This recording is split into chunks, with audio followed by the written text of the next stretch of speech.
بسم اللہ الرحمن الرحیم۔ السلام علیکم۔ نیوز انالیسز کی ایک نئی ایپیسوڈ کے ساتھ میں ہوں سید عارف بہار۔ ناظرین، میری خواہش ہوگی کہ گفتگو کے آغاز پر آپ اس چینل کو سبسکرائب کریں اور بیل آئیکن پر کلک کریں تاکہ ہمارے درمیان یہ جو گفتگو کا ربط و تعلق ہے یہ قائم اور برقرار رہ سکے۔ ناظرین، جنرل قمر جاوید باجوہ سابق ہو کر رہ گئے۔ انہوں نے اپنے 2.5 فٹ کی جو کمانڈ سٹک ہے اپنے جانشین جنرل عاصم منیر کے حوالے کی اور یوں ایک دور قصہ پارینہ بن گیا۔ فطرت کا اصول اور ابدی حقیقت اور سچائی یہی ہے کہ جس نے اس دنیا کے سٹیج پر ایک مخصوص مدت تک اپنا کردار ادا کرنا ہے، بالآخر اس نے اس سٹیج کو بامر مجبوری یا برضا و رغبت کسی بھی انداز سے خالی کرنا ہے۔ بالآخر جنرل قمر جاوید باجوہ جو طاقت اور اختیار و اقتدار کی بلندیوں اور کہکشاؤں میں سفر کر رہے تھے، بالآخر وہ بھی اس منظر سے غائب ہو کر رہ گئے، اور خود انہوں نے اپنے خطاب میں کہا کہ عنقریب میں گمنام ہو جاؤں گا۔ یہ جملہ معترضہ ہے۔ شاید ان کی جو لیگیسی ہے وہ ایک ایسی متنازعہ لیگیسی اور ایسی متنازعہ پالیسیز چھوڑ گئے ہیں کہ جو شاید انہیں مستقبل قریب تو کیا شاید تاریخ میں بھی انہیں گمنام نہ ہونے دیں، اور وہ اپنی پالیسیز کے آئینے میں تاریخ کے اوراق میں یاد رکھے جائیں گے اور زیر بحث آتے رہیں گے۔ جنرل قمر جاوید باجوہ کی آمد، ان کی طاقت کا زمانہ، ان کی فیصلہ سازی کا دور تقریباً جنرل پرویز مشرف کے ساتھ ملتا ہے۔ جس طرح جنرل پرویز مشرف نے ریس کورس گراؤنڈ راولپنڈی میں کمانڈ سٹک پرنم آنکھوں اور بوجھل دل کے ساتھ اپنے جانشین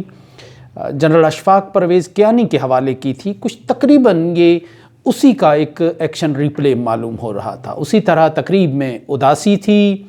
اور بوجھل قدموں سے جنرل قمر جاوید باجوہ اپنی جو کمانڈ سٹک ہے یعنی اپنی طاقت کی علامت جو ہے وہ اپنے جانشین کے حوالے کرتے ہوئے دکھائی دے رہے تھے۔ جنرل قمر جاوید باجوہ اور جنرل پرویز مشرف میں بنیادی طور پر فرق تو یہ ہے کہ جنرل پرویز مشرف ایک کھلے حکمران تھے، ایک کو کے نتیجے میں ان کا اقتدار شروع ہوا تھا اور وہ ایک مطلق العنان حکمران کے طور پر موجود تھے، لیکن جنرل قمر جاوید باجوہ ایک فوجی سربراہ تھے، فوج کے سربراہ تھے، اور ان کا آئینی طور پر ان کا کوئی حکومت میں کردار نہیں تھا، لیکن کہا یہ جاتا ہے کہ وہ ایک ہائبرڈ سسٹم اور ایک خفیہ حکومت جو ہے پس پردہ وہ چلاتے رہے۔ اب یہ چیزیں پردے سے چھن چھن کر باہر آنے لگی ہیں، کہانیاں، واقعات سینہ بسینہ اور گواہیاں سامنے آ رہی ہیں کہ وہ کس طرح پردے کے پیچھے بیٹھ کر اپنا ایک کردار ادا کرتے تھے۔ جنرل پرویز مشرف ایک اثاثہ تھے ایک دور تک پاکستان کی اسٹیبلشمنٹ کا، لیکن بالآخر وہ پھر بوجھ بن گئے۔ تقریباً یہی کہانی جنرل قمر جاوید باجوہ کی ہے کہ جو ایک اثاثے کے طور پہ انہوں نے کمانڈ سٹک اپنے پیشرو جنرل راحیل شریف سے حاصل کی، لیکن جلد تو نہیں، شاید چند برس کے بعد وہ اس اثاثے سے بوجھ بنتے چلے گئے۔ جنرل مشرف اور جنرل باجوہ کی لیگیسی یوں لگتا ہے کہ ایک ہی تھی۔ انہوں نے انٹرنیشنل اسٹیبلشمنٹ کے لیے کچھ خدمات اپنی پیش کی تھیں، کچھ یقین دہانیاں کرائی تھیں، جن میں سب سے اہم یقین دہانی بھارت کے ساتھ تعلقات کی نارملائزیشن تھی۔ یوں لگتا ہے کہ جنرل پرویز مشرف کا جو ایجنڈا تھا، اور اگر بھارت کے اخبارات کا ہم مطالعہ کریں جو آج وہاں چھپ رہا ہے یا پچھلے چند ماہ سے وہاں چھپتا چلا آ رہا ہے، اس سے یہی لگتا ہے کہ جنرل باجوہ نے جنرل پرویز مشرف کے ایجنڈے کی بند فائل کو کھولنے اور اسے آگے بڑھانے کا کی ضمانت اور کی یقین دہانی کرائی تھی، اور وہ اب اس راہ پر آگے چلتے جا رہے تھے۔ پاکستان میں یہ ایک پرخطر کھیل رہا ہے۔ پاکستان کے فوجی حکمران ہوں یا سولین حکمران، ان کے لیے یہ جو بھارت کے ساتھ تعلقات کی نارملائزیشن،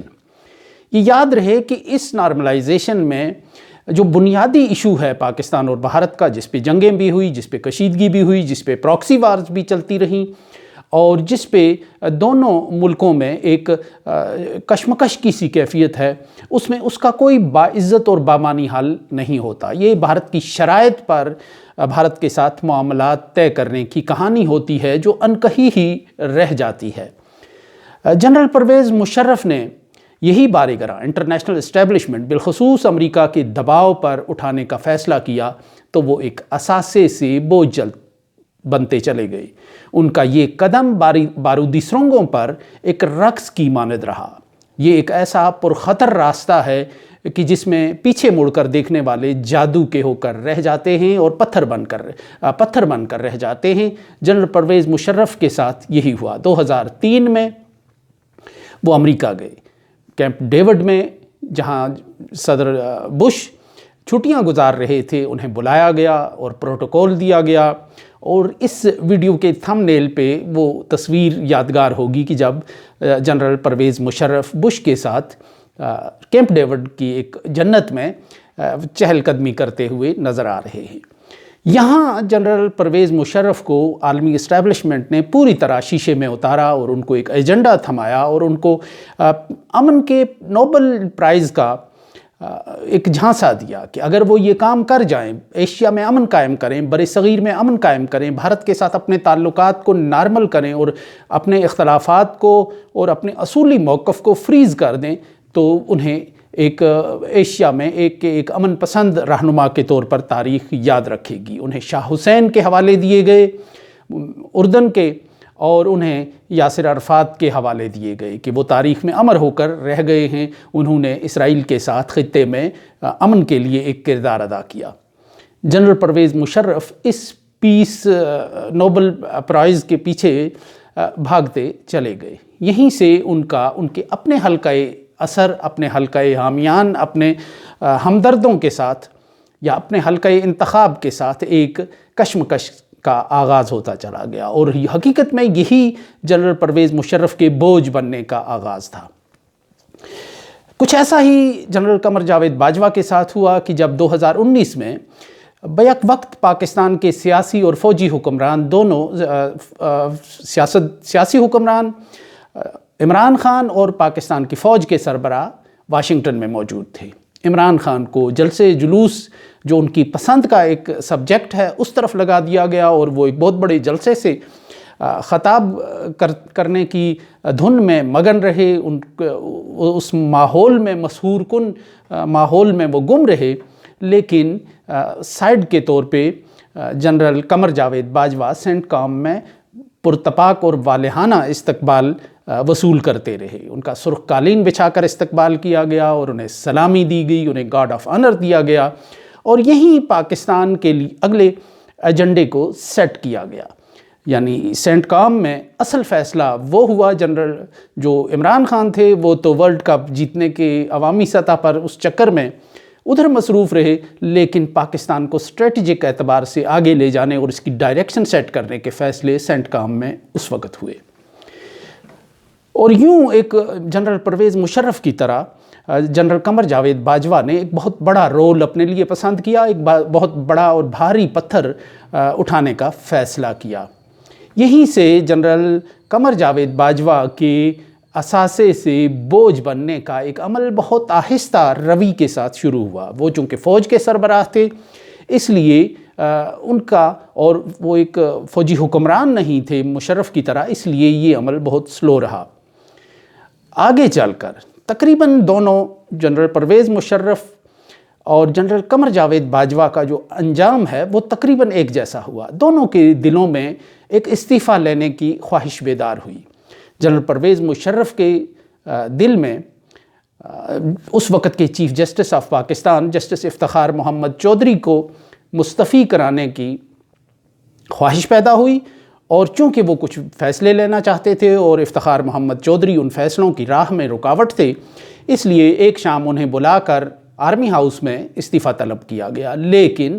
افتخار محمد چودھری نے انکار کیا، جنرل مشرف انہیں اپنے ماتحتوں کے حوالے کر کے چلے گئے کہ اس کو مینیج کر لیجئے گا اور بائی ہک اور بائی کروک اس سے استعفیٰ لے لیجئے گا، لیکن انہیں اپنے مقصد میں کامیابی نہیں ہوئی۔ افتخار محمد چودھری خم ٹھونک کر میدان میں آ گئے۔ دوسرے ہی 2-3 دن کے بعد ایک تحریک چل نکلی اور یہ وکلاء کی مقبول تحریک شروع ہوئی۔ یہ تحریک شروع ہوتے ہی جنرل پرویز مشرف جو طاقت کے گھوڑے پر سوار تھے کمزور ہوتے چلے گئے۔ بالآخر یہاں وہ وقت آیا، وہ اس حد تک کمزور ہو کر رہ گئی اس تحریک کے نتیجے میں کہ انہیں کمانڈ سٹک اپنے جانشین کے حوالے کرنا پڑی اور وہ وردی اتارنا پڑی جسے وہ اپنی کھال کہتے تھے اور جس میں وہ منتخب ہونے کے لیے یعنی 20 سال مزید اسی وردی میں منتخب ہونے کا ارادہ اور عزم ظاہر کر رہے تھے ان کے جو حامی تھے۔ کچھ ایسا ہی جنرل قمر جاوید باجوہ کے ساتھ ہوا جن کے دل میں یہ خواہش انگڑائی لینے لگی کہ عمران خان ان کے اس ایجنڈے کے راستے میں رکاوٹ ہے۔ عمران خان ان کی پالیسیز جو وہ گارنٹیز دے کے آئے ہیں عالمی سطح پر عالمی اسٹیبلشمنٹ کو، وہ ان کو پورا نہیں ہونے دے رہے۔ کشمیر سے اسرائیل تک اور باقی جو معاملات ہیں ان تک عمران خان ایک اپنا ایجنڈا اپنے ذہن میں بسائے ہوئے ہیں، سجائے ہوئے ہیں۔ وہ ایک دن عمران خان کے پاس کئی آپشنز لے کر چلے گئے جو ریکارڈ پہ موجود ہے بات، کہ جن میں ایک یہ تھا کہ آپ مستعفی ہو جائیں، استعفیٰ دے کے۔ عمران خان نے انکار کیا اور چلتے چلتے یہ تنازع اس حد تک گہرا ہوتا چلا گیا کہ عمران خان نے افتخار محمد چودھری کی طرح خم ٹھونک کر میدان میں آنے کا فیصلہ کیا اور یوں پاکستان میں ایک مقبول سیاسی تحریک شروع ہو گئی، بالکل وکلا طرز کی تحریک پہ، جس کو مینیج کرنے کی ہر کوشش ناکام ہوتی چلے گئی۔ جوں یہ تحریک آگے بڑھتی چلی گئی، مظاہرے ہوتے رہے، جلسے جلوس عمران خان کے ہوتے رہے، ان کی تقریروں میں سختی اور کرختگی آتی رہی، جنرل قمر جاوید باجوہ کے ایجنڈے کی تکمیل ناممکن ہوتی چلی گئی اور ان کے ایبسلیوٹ طاقت حاصل کرنے کا جو خواب تھا وہ بکھرتا اور کمزور ہوتا چلا گیا، یہاں تک کہ وہ اس حد تک کمزور ہو گئے، یعنی ان کی ساکھ اور فوج کی ساکھ اس حد تک متاثر ہو گئی کہ بالآخر ان کی کہانی کو ختم کرنے میں ہی عافیت سمجھی گئی اور وہ ایک ایسٹ سے بوجھ ہو کر رہ گئے، اور یہ بوجھ بالآخر پھر اس کمانڈ سٹک کی منتقلی کے بعد تقریباً یہ بوجھ اتر کر رہ گیا۔ پاکستان میں طاقت کی کہانی کے 2 کردار، 2 انجام، 2 خواہشات، یہ آنے والے دنوں کے لیے، آنے والے زمانوں کے لیے